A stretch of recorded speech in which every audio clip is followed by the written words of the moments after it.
لا نستطيع أن نحتمل، لقد أنهكنا. إننا هنا ضحايا شهداء مع فرق التوقيت فقط. نحن نمضي واحدا تلو الآخر، ولا أحد ينظر إلينا ولا إلى حجم الكارثة والجريمة التي نعيشها في غزة.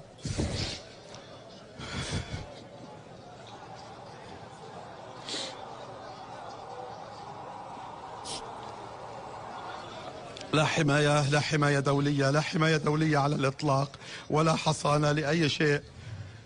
لا تحمينا هذه الدروع ولا تحمينا هذه القبعات، إنها مجرد شعارات نرتديها فقط. هي لا تحمي أي صحفي على الإطلاق، على الإطلاق. لا تحمينا هذه الدروع ولا هذه ما نرتديها فقط، هي شعارات فقط.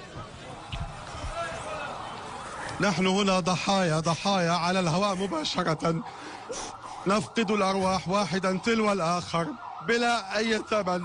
نمضي شهداء فقط مع فرق التوقيت.